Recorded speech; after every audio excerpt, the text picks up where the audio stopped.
We've got some more on this breaking news. Japan has issued a tsunami warning after the magnitude 8.7 quake, which struck off the northeast of Russia. In the early hours of Wednesday morning, one of the most powerful earthquakes in recorded history struck off Russia's remote Kamchatka Peninsula, sending deadly tsunami waves racing across the Pacific Ocean. And those waves, we understand, are sort of slowly beginning to hit parts of Japan. Those warnings for 3 meters extending along the Pacific coast of Japan, despite... Within hours, Japan's coastline was under siege. Hawaii faced evacuation orders, and millions of people from Alaska to California braced for impact. What started as seismic tremors in Russia's Far East quickly became a race against time for coastal communities thousands of miles away.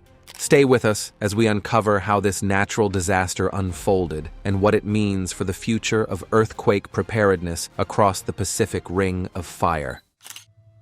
When nature unleashed its fury. The clock struck 3:45 a.m. local time when the earth beneath Russia's Kamchatka Peninsula began to tear apart.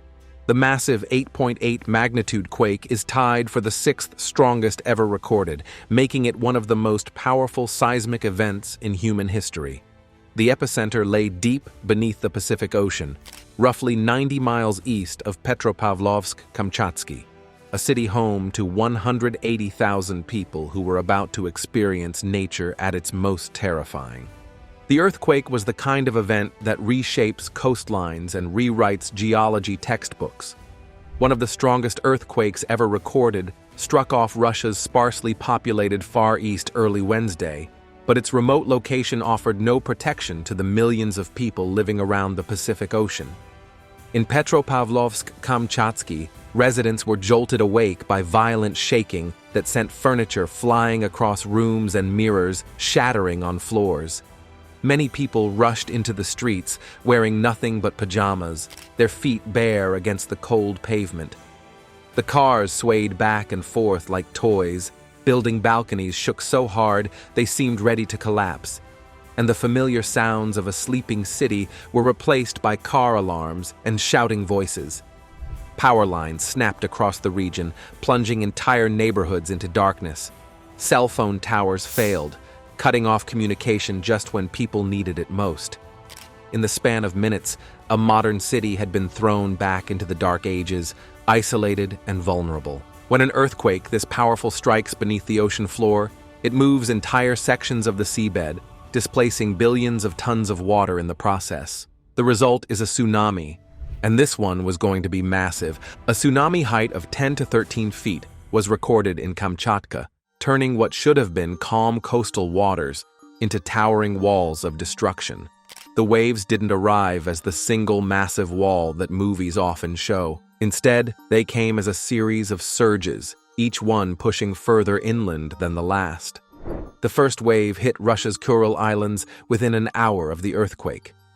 These remote islands, scattered like stepping stones between Russia and Japan, took the initial brunt of nature's assault. The main settlement of Severokurilsk watched as the ocean rose up and swallowed their coastal areas. Local Governor Valery Limarenko immediately ordered all residents to higher ground, knowing that the first wave is rarely the largest. The physics of tsunami waves is both simple and terrifying. Unlike regular ocean waves that only move water at the surface, tsunami waves displace the entire column of water from seafloor to surface.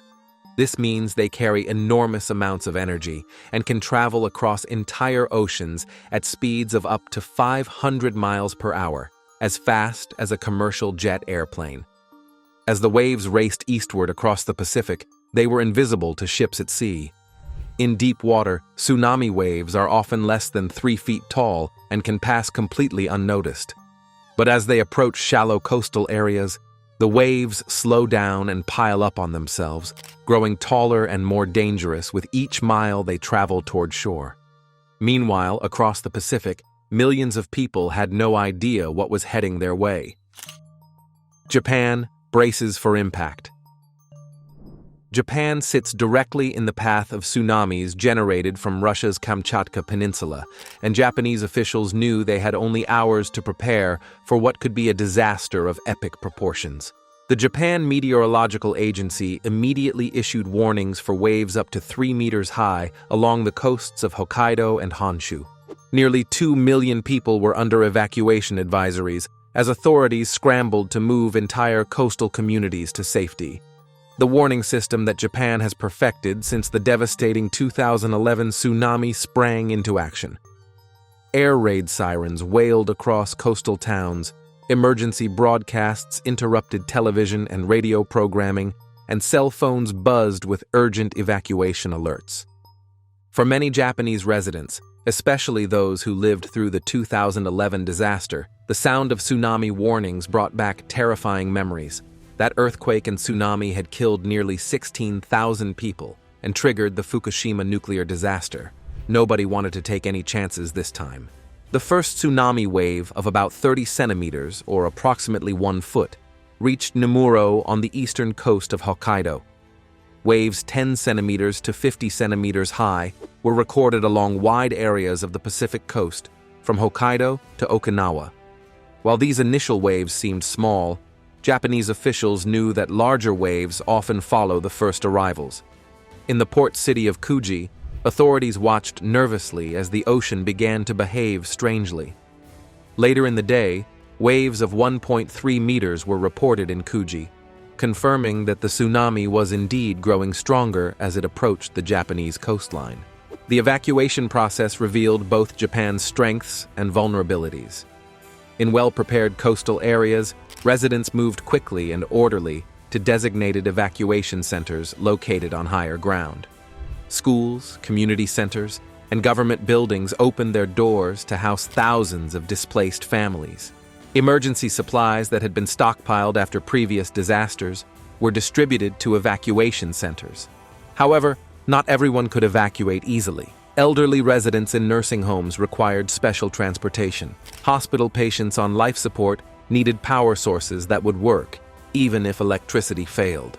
Tourists who didn't speak Japanese struggled to understand evacuation instructions. Pet owners faced difficult decisions about whether to leave their animals behind. Hawaii sits roughly in the middle of the Pacific Ocean, making it vulnerable to tsunamis generated from earthquakes around the entire Pacific Ring of Fire.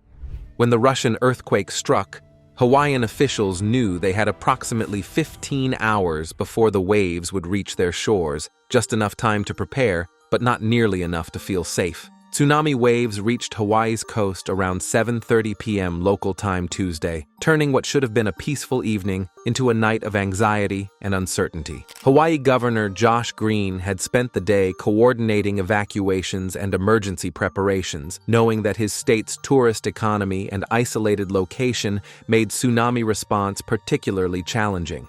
The evacuation orders affected some of Hawaii's most iconic locations. Waikiki Beach, normally crowded with tourists and surfers, was completely cleared. Honolulu Mayor Rick Blangiardi held emergency press conferences throughout the day, urging people in low-lying areas to move to higher ground immediately. His message was simple but urgent. This is real and it's serious. Hawaii's tourism industry, which brings millions of visitors to the islands each year, faced a unique challenge. Hotels had to evacuate guests from beachfront rooms, tour operators had to cancel snorkeling and surfing excursions, and the famous Hilo Airport on the Big Island ceased commercial operations to help facilitate evacuations from the nearby Keaukaha area. The State Department of Transportation took dramatic steps to manage the crisis. They advised people to avoid the town of Hanalei on Kauai to keep evacuation routes clear for residents trying to reach safety. The Coast Guard ordered all commercial vessels to leave harbors, knowing that boats could become deadly projectiles if tsunami waves reached the ports. Traffic became a major problem as thousands of people tried to reach higher ground simultaneously. Highway systems that were designed for normal traffic flow became bottlenecks when entire coastal communities tried to evacuate at once. Emergency officials urged patience while also emphasizing the real danger that was approaching. But as the waves finally arrived, Hawaii discovered that preparation had made all the difference. The West Coast watches and waits. The advisories came after a powerful 8.8 magnitude earthquake off Russia's far eastern Kamchatka Peninsula in the early hours of Wednesday morning. The quake triggered tsunami warnings in Japan and several states in the western United States, including Hawaii, Alaska, and California. The U.S. West Coast had the longest warning time of any affected area, but that extra time also meant hours of uncertainty and growing anxiety. From Alaska's Aleutian Islands down to Southern California, coastal communities prepared for waves that might or might not cause significant damage. Alaska's coastal areas, particularly the Aleutian Islands, were the first part of the continental United States to feel the tsunami's effects. Up to 1.4 feet above tide levels were observed in Alaska's Aleutian Islands. These remote communities, with their small populations and limited infrastructure, rely heavily on advance warning systems since evacuation options are often limited. California's response revealed both the state's advanced tsunami preparedness and the challenges of protecting a coastline that's home to millions of people. Beach communities from San Diego to the Oregon border received tsunami advisories, though the waves were expected to be smaller by the time they reached the California coast. Oregon and Washington state officials activated their emergency management systems, coordinating with local authorities to monitor coastal conditions and prepare for possible evacuations. The Washington State Emergency Management Division confirmed that the tsunami advisory for Washington State had been canceled by mid-morning Wednesday, as wave measurements showed that the threat had diminished. The economic impact of the tsunami warnings was immediate and significant. Commercial fishing fleets returned to port, disrupting fishing schedules and affecting seafood supplies. Coastal businesses lost revenue as customers stayed away from beach areas. Tourism operators canceled whale-watching tours, surfing lessons, and other ocean-based activities. Several people were injured, but none gravely, and no major damage has been reported so far.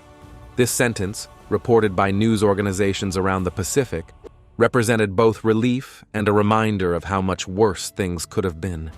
The tsunami waves that crossed the Pacific Ocean carried enough energy to cause significant destruction, but several factors worked in favor of the coastal communities that lay in their path.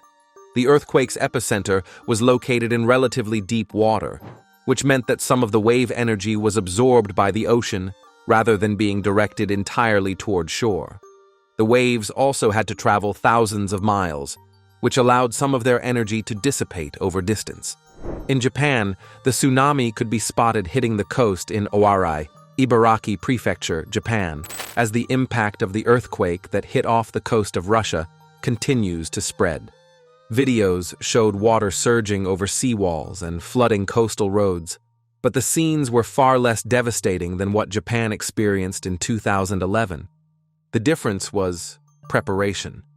Japan's investment in tsunami defenses, early warning systems, and public education had paid off. Seawalls that were built or reinforced after the 2011 disaster held against the waves. Evacuation procedures that had been practiced dozens of times worked smoothly. People who had lived through previous tsunamis knew exactly what to do and where to go. There has so far been no reports of tsunami-related damages, though public broadcaster NHK reported that Tokyo authorities continue to advise people to avoid the sea. Some of the beaches in the country have also been evacuated. This cautious approach reflected lessons learned from past disasters. Even small tsunami waves can be dangerous, and the largest wave doesn't always come first. Hawaii's experience was similarly mixed. Waves slam into a sea wall off Waikiki Beach after authorities downgraded earlier tsunami warnings, creating dramatic footage but causing no significant damage. The waves that reached Hawaiian shores were smaller than many had feared, but large enough to justify the extensive preparations that had been made. The success in minimizing damage was the result of decades of investment in tsunami science, warning systems, and public education. Communities that had experienced previous tsunamis knew how to respond quickly and effectively. Emergency management agencies had learned from past mistakes and improved their coordination and communication. However, experts warned that the danger wasn't over yet. The science behind the destruction.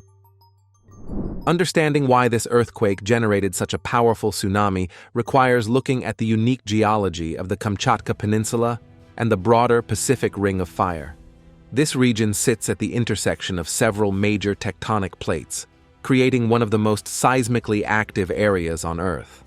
The Pacific Ring of Fire gets its name from the chain of volcanoes and earthquake zones that circle the Pacific Ocean. About 90% of the world's earthquakes occur along this ring, including most of the largest and most destructive earthquakes in recorded history. The ring exists because the Pacific Ocean sits on a large tectonic plate that is constantly moving and colliding with the plates that carry the continents. When tectonic plates collide, one plate is often forced beneath another in a process called subduction. The Kamchatka Peninsula sits above one of these subduction zones, where the Pacific plate is being forced beneath the North American plate. This process creates enormous stress in the Earth's crust, and when that stress is suddenly released, the result is an earthquake. The July 30th earthquake was what scientists call a megathrust earthquake, the most powerful type of earthquake that can occur. In a megathrust event, a huge section of the sea floor suddenly shifts upward or downward, displacing massive amounts of water above it. The displaced water then spreads outward in all directions as tsunami waves. The massive 8.8 magnitude quake is tied for the 6th strongest ever recorded. A terrifying force surged from beneath the Pacific Ocean on Wednesday as an 8.8 magnitude earthquake struck off Russia's Kamchatka Peninsula, putting it in the same category as the 2004 Indian Ocean earthquake that killed over 200,000 people and the 2011 Japan earthquake that triggered the Fukushima disaster. Earthquakes of this magnitude release energy equivalent to thousands of nuclear bombs. What made this particular earthquake especially dangerous for tsunami generation was its shallow depth and location beneath the ocean floor. Deep earthquakes, even very powerful ones, often don't generate large tsunamis because the energy is absorbed by rock layers before reaching the surface. Shallow earthquakes beneath the ocean, however, can transfer their entire energy to the water above, creating the most destructive tsunamis. The speed at which tsunami waves travel across oceans is determined by the depth of the water. In the deep Pacific Ocean, where the average depth is about 14,000 feet, tsunami waves can travel at speeds of over 500 miles per hour. This means that waves generated near Russia can reach Japan in just a few hours and Hawaii in less than a day. But understanding the science behind tsunamis also reveals why some areas were hit harder than others. Lessons from past disasters. The response to the July 30th tsunami was shaped by hard lessons learned from previous disasters, particularly the devastating 2004 Indian Ocean tsunami and the 2011 Japan tsunami. These events taught emergency managers, scientists, and coastal communities crucial lessons about tsunami behavior and the importance of preparation. The 2004 Indian Ocean tsunami caught most of the affected areas completely unprepared.